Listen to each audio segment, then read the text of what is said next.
श्री गणेशाय नमः। श्री आदित्यहृदयस्तोत्रम्। ततो युद्धपरिश्रान्तं समरे चिन्तया स्थितं रावणं चाकृतो दृष्ट्वा युद्धाय समुपस्थितं देवतैश्च समागम्य दृष्टुमभ्यागतो रणम्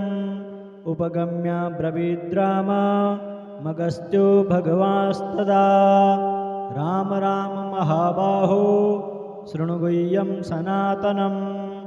येन सर्वान् नरीन् वत्स समरे विजयिष्यसे आदित्यहृदयं पुण्यं सर्वशत्रुविनाशनं जयावहं जपं नित्यमक्षयं परमं शिवं सर्वमङ्गलमाङ्गल्यं सर्वपापप्रणाशनं चिन्ताशोकप्रशमनमायुर्वर्धनमुत्तमं रश्मिरन्तं समुद्यन्तं देवासुरनमस्कृतं पूजयस्व विवस्वन्तं भास्करं भुवनेश्वरं सर्वदेवात्मको येष तेजस्वी रश्मिभावनः ईश देवासुरगणा लोकान् पाते गवस्तिभिः ईश ब्रह्मा च विष्णुश्च शिवः स्कन्दः प्रजापतिः महेन्द्रो धनदः कालो यमः सोमो यपाम्पतिः पितरो वसवः साध्या अश्विनौ मरुतो मनुः वायुर्वह्नि प्रजाः प्राण ऋतुकर्ता प्रभाकरः आदित्यः सविता सूर्यः खगः पूषा गवस्तिमान् सुवर्णसदृशो भानुर्हिरण्यरेता दिवाकरः हरिदश्वः सहस्रार्चे सप्तसप्तिर्मरीचिमान् तिमिरोन्मथनः शम्भुस्त्वष्टा मार्तण्डकुसुमान् हिरण्यगर्भः शिशिरस्तपनोहस्करो रविः अग्निगर्भोदिति पुत्रः शङ्खः शिशिरनाशनः व्योमनाथस्तमो भेदी ऋग्यजुः घनवृष्टिरपां मित्रो विन्द्यवीते प्लवङ्गमः आतपे मण्डले मृत्युः पिङ्गलः सर्वतापनः कविर्विश्वो महातेजा रक्तः सर्वभवोद्भवः नक्षत्रग्रहताराणामधिपो विश्वभावनः तेजसामपि तेजस्वी द्वादशात्मन्नमोऽस्तु ते नमः पूर्वाय गिरये पश्चिमायाद्रये नमः ज्योतिर्गणानां पतये दीनाधिप जयाय जय भद्राय हर्यस्वाय नमो नमः नमो नमः सहस्रांशो आदित्याय नमो नमः नमो उग्राय वीराय सारंगाय नमो नमः नमः पद्मप्रबोधाय प्रचण्डाय नमोऽस्तु ते ब्रह्मेशानाच्युतेशाय सूरायादित्यवर्चसे भास्वते सर्वभक्षाय रौद्राय वपुषे नमः तमोघ्नाय हिमघ्नाय शत्रुघ्नायामितात्मने कृतघ्नघ्नाय देवाय ज्योतिषां पतये नमः तप्तचामीकराभाय हरये विश्वकर्मणे नमस्तमोभिनिघ्नाय रुचये लोकसाक्षिणे नाशयत्येष वैभूतं तमेव सृजति प्रभुः पायत्येष तपत्येष वर्षत्येष गवस्तिभिः एष सुप्तेषु जागर्ते भूतेषु परिनिष्ठितः एष चैवाग्निहोत्रं च फलं चैवाग्निहोतॄणां देवाश्च कृतवश्चैव कृतूनां फलमेव च यानि कृत्यानि लोकेषु सर्वेषु परमप्रभुः एनमापत्सु वृक्षेषु कान्तारेषु भयेषु च कीर्तयन् पुरुषः कश्चित् नावसीदति राघव पूज्यस्वेनमेकाग्रो देवदेवं जगत्पतिम् एतत्त्रिगुणितं जप्त्वा युद्धेषु विजयिष्यसि अस्मिन् क्षणे महाबाहो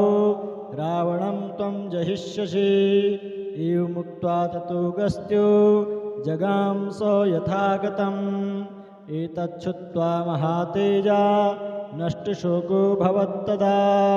धारयामास सुप्रीतो राघवः प्रत्यतात्मवान् आदित्यं प्रेक्ष्य जप्त्वेदं परं हर्षमवाप्तवान् त्रिराचन्यसुचिर्भूत्वा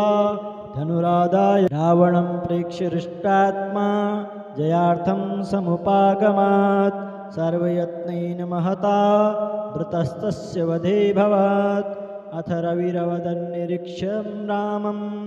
मुदितमनाः परमं प्रहृष्यमाणः निशिचरपतिसञ्चयं विदित्वा सुरगणमध्य गतो वचस्त्वरेति ततो युद्धपरिश्रान्तं समरे चिन्तया स्थितं रावणं चाकृतो दृष्ट्वा युद्धाय समुपस्थितं देवतैश्च समागम्य दृष्टुमभ्यागतो रणम् उपगम्य ब्रवीद्राम मगस्त्यो भगवास्तदा राम राम महाबाहो शृणु गुह्यं सनातनं येन सर्वानरीन् वत्स समरे विजयिष्यसे आदित्यहृदयं पुण्यं सर्वशत्रुविनाशनं जयावहं जपं नित्यमक्षयं परमं शिवं सर्वमङ्गलमाङ्गल्यं सर्वपापप्रणाशनं चिन्ताशोकप्रशमनं मायुर्वर्धनमुत्तमं रश्मिरन्तं समुद्यन्तं देवासुरनमस्कृतं पूजयस्व विवस्वन्तं भास्करं भुवनेश्वरं सर्वदेवात्मको येष तेजस्वी रश्मिभावनः ईश देवासुरगणा लोकान् पाते गवस्तिभिः ईश ब्रह्मा च विष्णुश्च शिवः स्कन्दः प्रजापतिः महेन्द्रो धनदः कालो यमः सोमो यपाम्पतिः पितरो वसवः साध्या अश्विनौ मरुतो मनुः वायुर्वह्नि प्रजाः प्राण ऋतुकर्ता प्रभाकरः आदित्यः सविता सूर्यः खगः पूषा गवस्तिमान् सुवर्णसदृशो भानुर्हिरण्यरेता दिवाकरः हरिदश्वः सहस्रार्चे सप्तसप्तिर्मरीचिमान् तिमिरोन्मथनः शम्भुस्त्वष्टा मार्तण्डकुसुमान् हिरण्यगर्भः शिशिरस्तपनोहस्करो रविः अग्निगर्भोदिति पुत्रः शङ्खः शिशिरनाशनः व्योमनाथस्तमो भेदी ऋग्यजुःसामपारगः घनवृष्टिरपां मित्रो विन्द्यवीति प्लवङ्गमः आतपे मण्डले मृत्युः पिङ्गलः सर्वतापनः कविर्विश्वो महातेजा रक्तः सर्वभवोद्भवः नक्षत्रग्रहताराणामधिपो विश्वभावनः तेजसामपि तेजस्वी द्वादशात्मन्नमोऽस्तु ते नमः पूर्वाय गिरये पश्चिमायाद्रये नमः ज्योतिर्गणानां पतये दीनाधिप जयाय जय भद्राय हर्यस्वाय नमो नमः नमो नमः सहस्रांशो आदित्याय नमो नमः नमो उग्राय वीराय सारंगाय नमो नमः नमः पद्मप्रबोधाय प्रचण्डाय नमोऽस्तु ते ब्रह्मेशानाच्युतेशाय सूरायादित्यवर्चसे भास्वते सर्वभक्षाय रौद्राय वपुषे नमः तमोघ्नाय हिमघ्नाय शत्रुघ्नायामितात्मने कृतघ्नघ्नाय देवाय ज्योतिषां पतये नमः तप्तचामीकराभाय हरये विश्वकर्मणे नमस्तमोभिनिघ्नाय रुचये लोकसाक्षिणे नाशयत्येष वैभूतं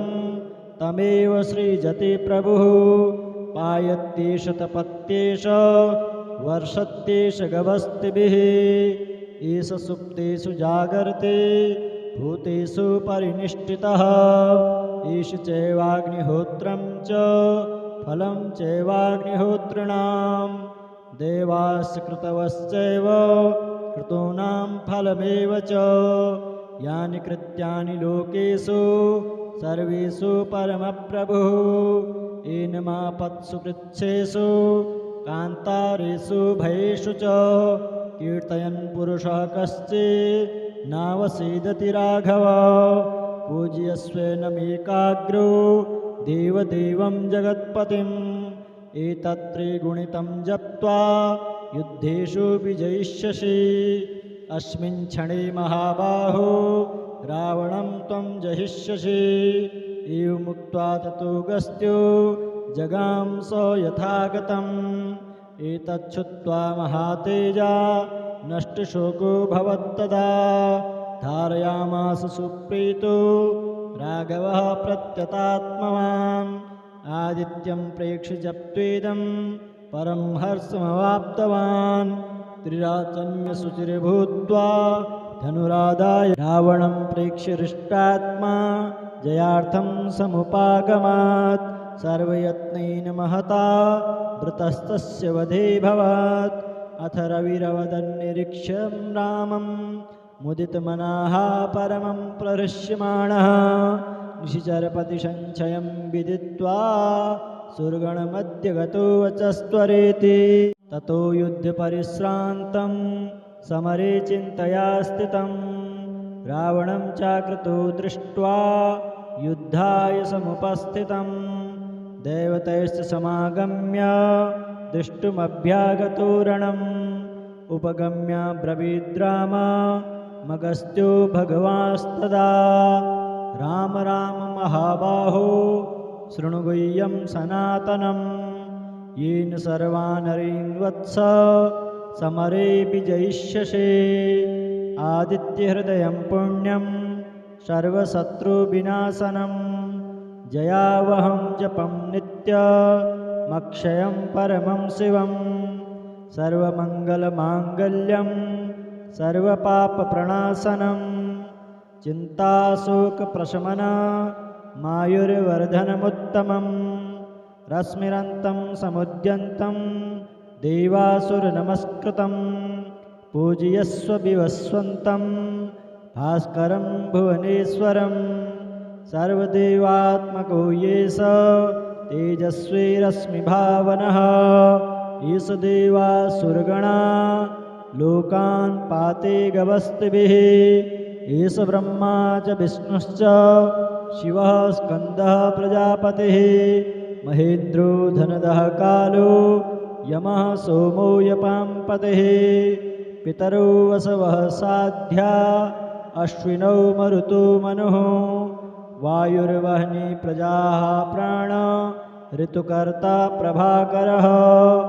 आदित्यः सविता सूर्यः खगः पूषा गवस्तिमान् सुवर्णसदृशो भानुर्हिरण्यरेता दिवाकरः हरिदश्वः सहस्रार्चे सप्तसप्तिर्मरीचिमान् तिमिरोन्मथनः शम्भुस्त्वष्टा मार्तण्डकुसुमान् हिरण्यगर्भः शिशिरस्तपनोहस्करो रविः अग्निगर्भोदितिपुत्रः शङ्खः शिशिरनाशनः व्योमनाथस्तमोभेदी ऋग्यजुःसामपारगः घनवृष्टिरपां मित्रो विन्द्यवीते प्लवङ्गमः आतपे मण्डले मृत्युः पिङ्गलः सर्वतापनः कविर्विश्वो महातेजा रक्तः सर्वभवोद्भवः नक्षत्रग्रहताराणामधिपो विश्वभावनः तेजसामपि तेजस्वी द्वादशात्मन्नमोऽस्तु ते नमः पूर्वाय गिरये पश्चिमायाद्रये नमः ज्योतिर्गणानां पतये दीनाधिप जयाय जय भद्राय हर्यस्वाय नमो नमः। नमो नमः सहस्रांशो आदित्याय नमो नमः। नमो उग्राय वीराय सारंगाय नमो नमः। नमः पद्मप्रबोधाय प्रचण्डाय नमोस्तुते। ब्रह्मेशानाच्युतेशाय सूरायादित्यवर्चसे भास्वते सर्वभक्षाय रौद्राय वपुषे नमः। तमोघ्नाय हिमघ्नाय शत्रुघ्नायामितात्मने कृतघ्नघ्नाय देवाय ज्योतिषां पतये नमः। तप्तचामीकराभाय हरये विश्वकर्मणे नमस्तमोभिनिघ्नाय रुचये लोकसाक्षिणे नाशयत्येष वैभूतं तमेव सृजति प्रभुः पायत्येष तपत्येष वर्षत्येष गवस्तिभिः एष सुप्तेषु जागर्ते भूतेषु परिनिष्ठितः एष चैवाग्निहोत्रं च फलं चैवाग्निहोत्रिणां देवास्य कृतवश्चैव कृतूनां फलमेव च यानि कृत्यानि लोकेषु सर्वेषु परमप्रभुः एनमापत्सु वृक्षेषु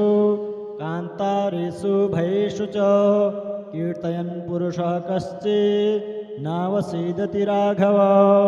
पूज्यस्वेनमेकाग्रो देवदेवं जगत्पतिम् एतत्त्रिगुणितं जप्त्वा युद्धेषु विजयिष्यसि अस्मिन् क्षणे महाबाहो रावणं त्वं जहिष्यसि एवमुक्त्वा ततोऽगस्त्यो जगाम स यथागतम् एतच्छ्रुत्वा महातेजा नष्टशोको भवत्तदा धारयामास सुप्रीतो राघवः प्रत्यतात्मवान् आदित्यं प्रेक्ष्य जप्त्वेदं परं हर्षमवाप्तवान् त्रिराचन्यसुचिर्भूत्वा धनुरादाय रावणं प्रेक्ष्य हृष्टात्मा जयार्थं समुपागमात् सर्वयत्नेन महता वृतस्तस्य वधे भवत् अथ रविरवदन्निरीक्ष्यं रामं मुदितमनाः परमं प्रहृष्यमाणः निशिचरपतिसञ्चयं विदित्वा सुरगणमध्य गतो वचस्त्वरेति ततो युद्धपरिश्रान्तं समरे चिन्तया स्थितं रावणं चाकृतो दृष्ट्वा युद्धाय समुपस्थितं देवतैश्च समागम्य दृष्टुमभ्यागतो रणम् उपगम्य ब्रवीद्राम मगस्त्यो भगवास्तदा राम राम महाबाहो शृणु गुह्यं सनातनं येन सर्वानरीन् वत्स समरे विजयिष्यसे आदित्यहृदयं पुण्यं सर्वशत्रुविनाशनं जयावहं जपं नित्यमक्षयं परमं शिवं सर्वमङ्गलमाङ्गल्यं सर्वपापप्रणाशनं चिन्ताशोकप्रशमनं मायुर्वर्धनमुत्तमं रश्मिरन्तं समुद्यन्तं देवासुरनमस्कृतं पूजयस्व विवस्वन्तं भास्करं भुवनेश्वरं सर्वदेवात्मको येष तेजस्वी रश्मिभावनः ईश देवासुरगणा लोकान् पाते गवस्तिभिः ईश ब्रह्मा च विष्णुश्च शिवः स्कन्दः प्रजापतिः महेन्द्रो धनदः कालो यमः सोमो यपाम्पतिः पितरो वसवः साध्या अश्विनौ मरुतो मनुः वायुर्वह्नि प्रजाः प्राण ऋतुकर्ता प्रभाकरः आदित्यः सविता सूर्यः खगः पूषा गवस्तिमान् सुवर्णसदृशो भानुर्हिरण्यरेता दिवाकरः हरिदश्वः सहस्रार्चे सप्तसप्तिर्मरीचिमान् तिमिरोन्मथनः शम्भुस्त्वष्टा मार्तण्डकुसुमान् हिरण्यगर्भः शिशिरस्तपनो हस्करो रविः अग्निगर्भोदिते पुत्रः शङ्खः शिशिरनाशनः व्योमनाथस्तमो भेदी ऋग्यजुःसामपारगः घनवृष्टिरपां मित्रो विन्ध्यवीते प्लवङ्गमः आतपे मण्डले मृत्युः पिङ्गलः सर्वतापनः कविर्विश्वो महातेजा रक्तः सर्वभवोद्भवः नक्षत्रग्रहताराणामधिपो विश्वभावनः तेजसामपि तेजस्वी द्वादशात्मन्नमोऽस्तु ते नमः पूर्वाय गिरये पश्चिमायाद्रये नमः ज्योतिर्गणानां पतये दीनाधिप जयाय जय भद्राय हर्यस्वाय नमो नमः नमो नमः सहस्रांशो आदित्याय नमो नमः नमो उग्राय वीराय सारंगाय नमो नमः नमः पद्मप्रबोधाय प्रचण्डाय नमोऽस्तु ते ब्रह्मेशानाच्युतेशाय सूरायादित्यवर्चसे भास्वते सर्वभक्षाय रौद्राय वपुषे नमः तमोघ्नाय हिमघ्नाय शत्रुघ्नायामितात्मने कृतघ्नघ्नाय देवाय ज्योतिषां पतये नमः तप्तचामीकराभाय हरये विश्वकर्मणे नमस्तमोभिनिघ्नाय रुचये लोकसाक्षिणे नाशयत्येष वैभूतं तमेव सृजति प्रभुः पायत्येष तपत्येष वर्षत्येष गभस्तिभिः एष सुप्तेषु जागर्ते भूतेषु परिनिष्ठितः एष चैवाग्निहोत्रं च फलं चैवाग्निहोत्रिणां देवास्य कृतवश्चैव कृतूनां फलमेव च यानि कृत्यानि लोकेषु सर्वेषु परमप्रभुः एनमापत्सु कृच्छेषु कान्तारेषु भयेषु च कीर्तयन् पुरुषः कश्चित् नावसीदति राघव पूज्यस्वेनमेकाग्रो देवदेवं जगत्पतिम् एतत्त्रिगुणितं जप्त्वा युद्धेषु विजयिष्यसि अस्मिन् क्षणे महाबाहो रावणं त्वं जहिष्यसि एवमुक्त्वा ततो गस्त्यो जगाम स यथागतम् एतच्छ्रुत्वा महातेजा नष्टशोको भवत्तदा धारयामास सुप्रीतो राघवः प्रत्यतात्मवान् आदित्यं प्रेक्ष्य जप्त्वेदं परं हर्षमवाप्तवान् त्रिराचन्यसुचिर्भूत्वा धनुरादाय रावणं प्रेक्ष्य हृष्टात्मा जयार्थं समुपागमात् सर्वयत्नेन महता धृतस्तस्य वधे भवत् अथ रविरवदन्निरीक्ष्यं रामं मुदितमनाः परमं प्रहृष्यमाणः निशिचरपतिसञ्चयं विदित्वा सुरगणमध्य गतो वचस्त्वरेति ततो युद्धपरिश्रान्तं समरे चिन्तया स्थितं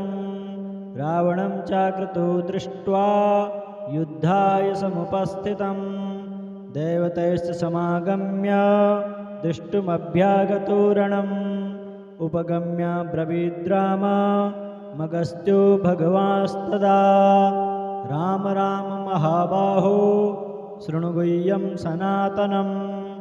येन सर्वान् हरीन् वत्स समरे विजयिष्यसे आदित्यहृदयं पुण्यं सर्वशत्रुविनाशनं जयावहं जपं नित्यमक्षयं परमं शिवं सर्वमङ्गलमाङ्गल्यं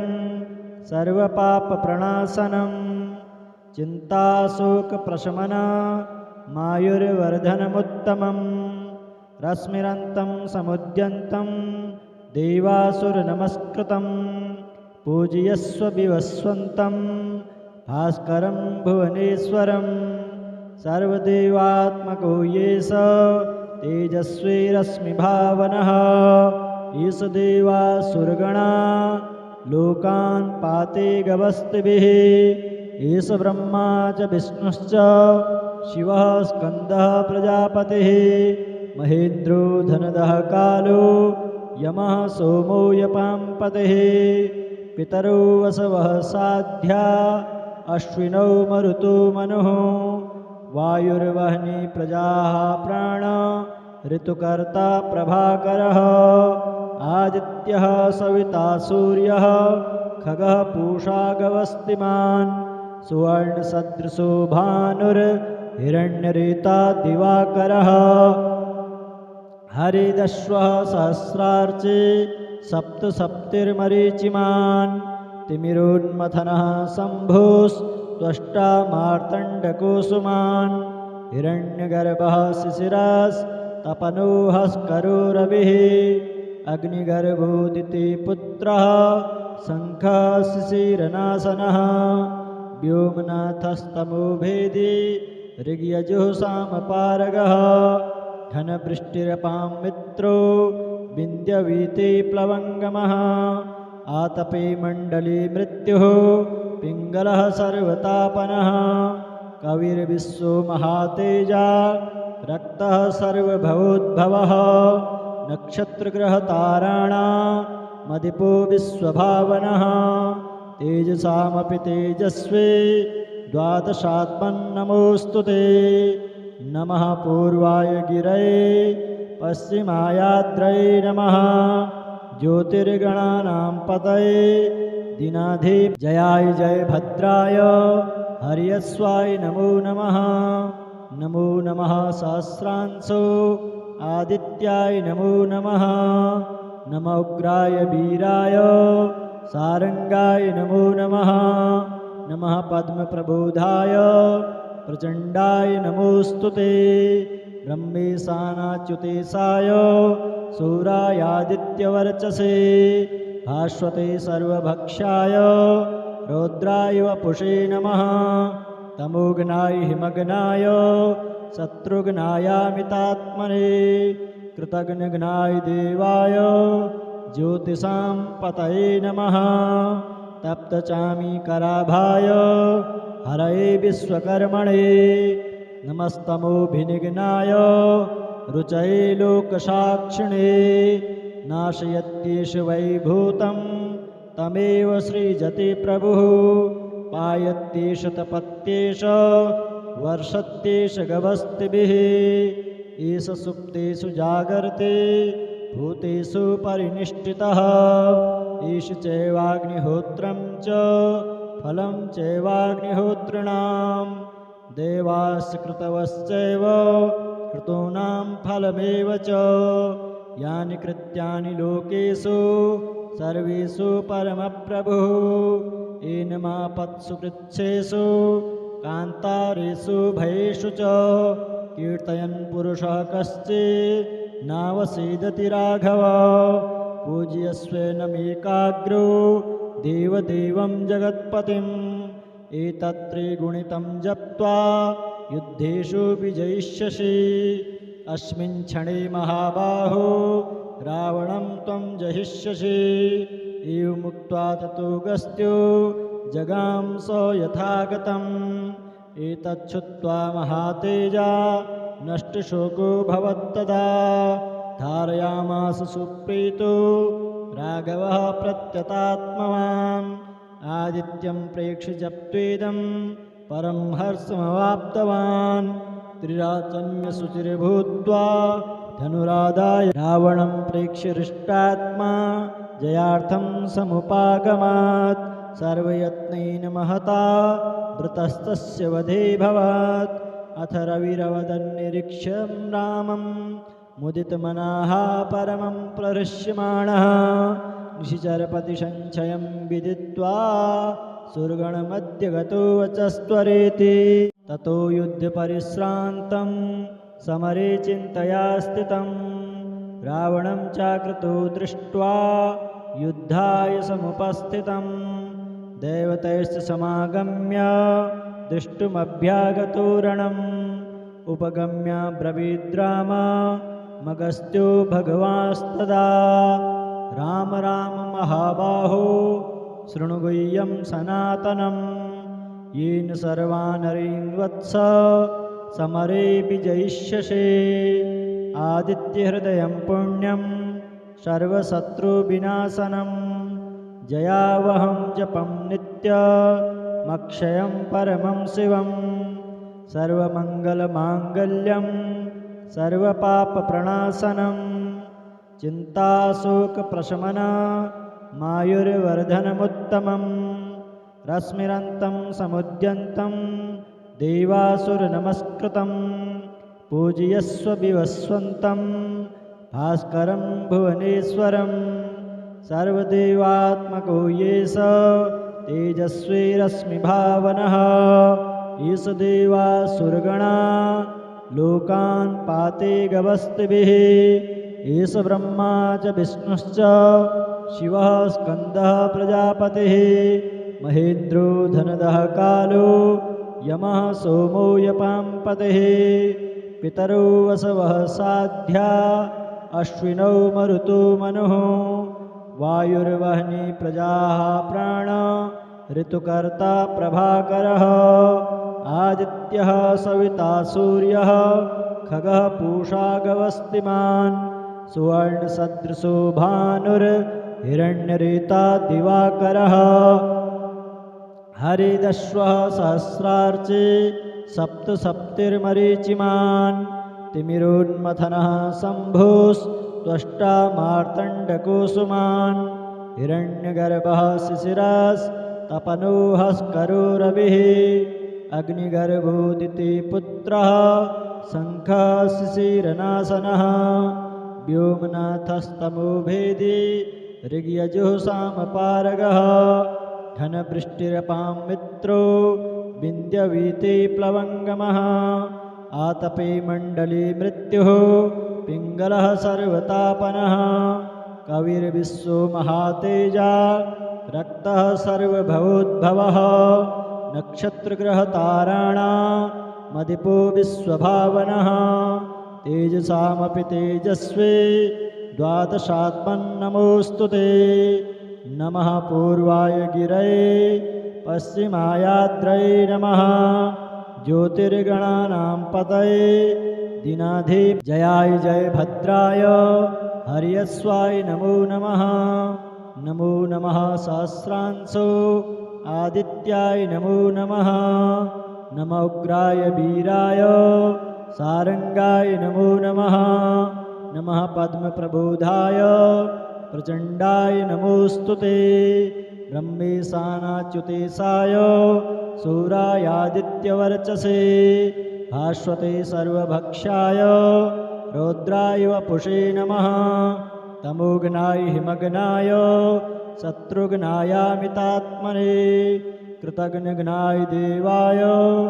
ज्योतिषां पतये नमः। तप्तचामीकराभाय हरये विश्वकर्मणे नमस्तमोभिनिघ्नाय रुचये लोकसाक्षिणे नाशयत्येष वैभूतं तमेव सृजति प्रभुः पायत्येष तपत्येष वर्षत्येष गवस्तिभिः एष सुप्तेषु जागर्ते भूतेषु परिनिष्ठितः एष चैवाग्निहोत्रं च फलं चैवाग्निहोत्रिणां देवास्य कृतवश्चैव कृतूनां फलमेव च यानि कृत्यानि लोकेषु सर्वेषु परमप्रभुः एनमापत्सु कृच्छेषु कान्तारेषु भयेषु च कीर्तयन् पुरुषः कश्चित् नावसीदति राघव पूज्यस्वेनमेकाग्रो देवदेवं जगत्पतिम् एतत्त्रिगुणितं जप्त्वा युद्धेषु विजयिष्यसि अस्मिन् क्षणे महाबाहो रावणं त्वं जहिष्यसि एवमुक्त्वा ततो गस्त्यो जगाम स यथागतम्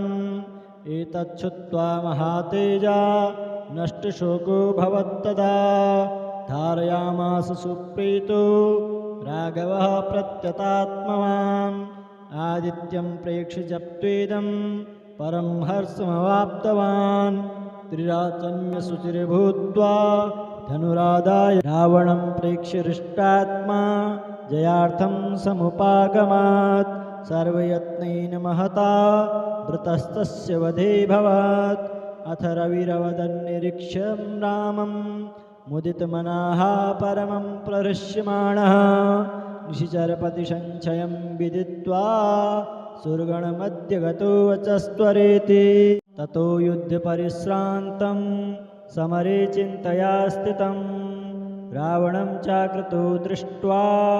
युद्धाय समुपस्थितं देवतैश्च समागम्य दृष्टुमभ्यागतो रणम्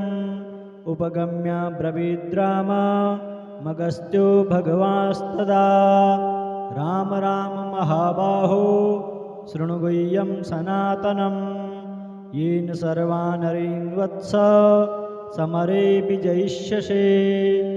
आदित्यहृदयं पुण्यं सर्वशत्रुविनाशनं जयावहं जपं नित्यमक्षयं परमं शिवं सर्वमङ्गलमाङ्गल्यं सर्वपापप्रणाशनं चिन्ताशोकप्रशमना मायुर्वर्धनमुत्तमं रश्मिरन्तं समुद्यन्तं देवासुरनमस्कृतं पूजयस्व विवस्वन्तं भास्करं भुवनेश्वरं सर्वदेवात्मको येष तेजस्वी रश्मिभावनः ईश देवासुरगणा लोकान् पाते गवस्तिभिः ईश ब्रह्मा च विष्णुश्च शिवः स्कन्दः प्रजापतिः महेन्द्रो धनदः कालो यमः सोमो यपाम्पतिः पितरो वसवः साध्या अश्विनौ मरुतो मनुः वायुर्वह्नि प्रजाः प्राण ऋतुकर्ता प्रभाकरः आदित्यः सविता सूर्यः खगः पूषा गवस्तिमान् सुवर्णसदृशो भानुर्हिरण्यरेता दिवाकरः हरिदश्वः सहस्रार्चे सप्तसप्तिर्मरीचिमान् तिमिरोन्मथनः शम्भुस्त्वष्टा मार्तण्डकुसुमान् हिरण्यगर्भः शिशिरस्तपनोहस्करो रविः अग्निगर्भोदितिपुत्रः शङ्खः शिशिरनाशनः व्योमनाथस्तमो भेदी ऋग्यजुःसामपारगः घनवृष्टिरपां मित्रो विन्ध्यवीते प्लवङ्गमः आतपे मण्डले मृत्युः पिङ्गलः सर्वतापनः कविर्विश्वो महातेजा रक्तः सर्वभवोद्भवः नक्षत्रग्रहताराणामधिपो विश्वभावनः तेजसामपि तेजस्वी द्वादशात्मन्नमोऽस्तु ते नमः पूर्वाय गिरये पश्चिमायाद्रये नमः ज्योतिर्गणानां पतये दीनाधिप जयाय जय भद्राय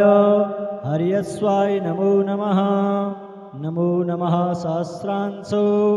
आदित्याय नमो नमः नमो उग्राय वीराय सारंगाय नमो नमः नमः पद्मप्रबोधाय प्रचण्डाय नमोऽस्तु ते ब्रह्मेशानाच्युतेशाय सूरायादित्यवर्चसे भास्वते सर्वभक्षाय रौद्राय वपुषे नमः तमोघ्नाय हिमघ्नाय शत्रुघ्नायामितात्मने कृतघ्नघ्नाय देवाय ज्योतिषां पतये नमः तप्तचामीकराभाय हरये विश्वकर्मणे नमस्तमोभिनिघ्नाय रुचये लोकसाक्षिणे नाशयत्येष वैभूतं तमेव सृजति प्रभुः पायत्येष तपत्येष वर्षत्येष गवस्तिभिः एष सुप्तेषु जागर्ते भूतेषु परिनिष्ठितः एष चैवाग्निहोत्रं च फलं चैवाग्निहोतॄणां देवाश्च कृतवश्चैव कृतूनां फलमेव च यानि कृत्यानि लोकेषु सर्वेषु परमप्रभुः एनमापत्सु कृच्छेषु कान्तारेषु भयेषु च कीर्तयन् पुरुषः कश्चित् नावसीदति राघव पूज्यस्वेनमेकाग्रो देवदेवं जगत्पतिम् एतत्त्रिगुणितं जप्त्वा युद्धेषु विजयिष्यसि अस्मिन् क्षणे महाबाहो रावणं त्वं जहिष्यसि एवमुक्त्वा ततो गस्त्यो जगाम स यथागतम् एतच्छ्रुत्वा महातेजा नष्टशोको भवत्तदा धारयामास सुप्रीतो राघवः प्रत्यतात्मवान् आदित्यं प्रेक्ष्य जप्त्वेदं परं हर्षमवाप्तवान् त्रिराचन्यसुचिर्भूत्वा धनुरादाय रावणं प्रेक्ष्य हृष्टात्मा जयार्थं समुपागमात् सर्वयत्नेन महता वृतस्तस्य वधे भवत् अथ रविरवदन्निरीक्ष्यं रामं मुदितमनाः परमं प्रहृष्यमाणः निशिचरपतिसञ्चयं विदित्वा सुरगणमध्य गतो वचस्त्वरेति ततो युद्धपरिश्रान्तं समरे चिन्तया स्थितं रावणं चाकृतो दृष्ट्वा युद्धाय समुपस्थितं देवतैश्च समागम्य दृष्टुमभ्यागतो रणम् उपगम्य ब्रवीद्राम मगस्त्यो भगवास्तदा राम राम महाबाहो शृणु गुह्यं सनातनं येन सर्वानरीन् वत्स समरे विजयिष्यसे आदित्यहृदयं पुण्यं सर्वशत्रुविनाशनं जयावहं जपं नित्यमक्षयं परमं शिवं सर्वमङ्गलमाङ्गल्यं सर्वपापप्रणाशनं चिन्ताशोकप्रशमनमायुर्वर्धनमुत्तमं रश्मिरन्तं समुद्यन्तं देवासुरनमस्कृतं पूजयस्व विवस्वन्तं भास्करं भुवनेश्वरं सर्वदेवात्मको ये स तेजस्वी रश्मिभावनः ईश देवासुरगणा लोकान् पाते गवस्तिभिः एष ब्रह्मा च विष्णुश्च शिवः स्कन्दः प्रजापतिः महेन्द्रो धनदः कालो यमः सोमो यपाम्पतिः पितरो वसवः साध्या अश्विनौ मरुतो मनुः वायुर्वह्नि प्रजाः प्राण ऋतुकर्ता प्रभाकरः आदित्यः सविता सूर्यः खगः पूषा गवस्तिमान् सुवर्णसदृशो भानुर्हिरण्यरेता दिवाकरः हरिदश्वः सहस्रार्चे सप्तसप्तिर्मरीचिमान् तिमिरोन्मथनः शम्भुस्त्वष्टा मार्तण्डकुसुमान् हिरण्यगर्भः शिशिरस्तपनोहस्करो रविः अग्निगर्भोदिते पुत्रः शङ्खः शिशिरनाशनः व्योमनाथस्तमो भेदी ऋग्यजुः घनवृष्टिरपां मित्रो विन्द्यवीते प्लवङ्गमः आतपे मण्डले मृत्युः पिङ्गलः सर्वतापनः कविर्विश्वो महातेजा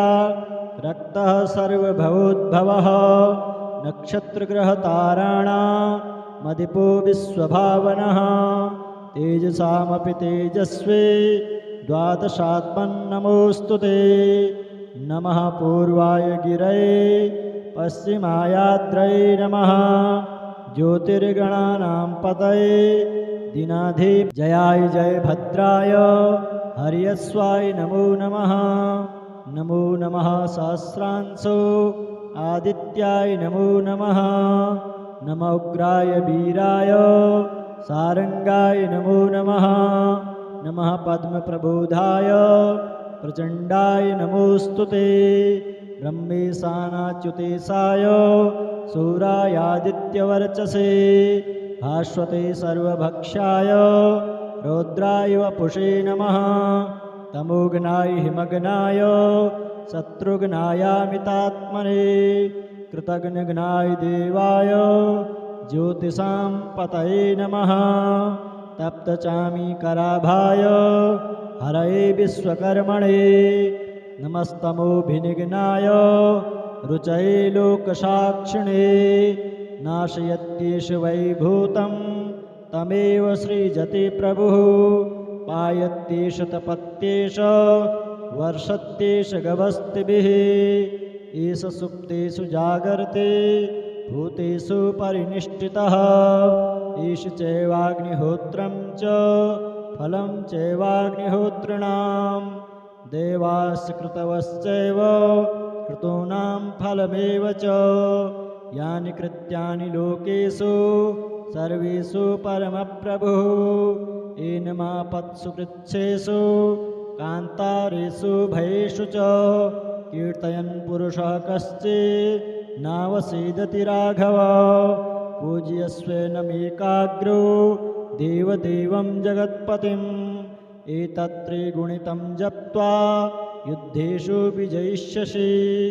अस्मिन् क्षणे महाबाहो रावणं त्वं जहिष्यसि एवमुक्त्वा ततो गस्त्यो जगाम स यथागतम् एतच्छ्रुत्वा महातेजा नष्टशोको भवत्तदा धारयामास सुप्रीतो राघवः प्रत्यतात्मवान् आदित्यं प्रेक्ष्य जप्त्वेदं परं हर्षमवाप्तवान् त्रिराचन्यसुचिर्भूत्वा धनुरादाय रावणं प्रेक्ष्य हृष्टात्मा जयार्थं समुपागमात् सर्वयत्नेन महता वृतस्तस्य वधे भवत् अथ रविरवदन्निरीक्ष्यं रामं मुदितमनाः परमं प्रहृष्यमाणः निशिचरपतिसञ्चयं विदित्वा सुरगणमध्य गतो वचस्त्वरेति।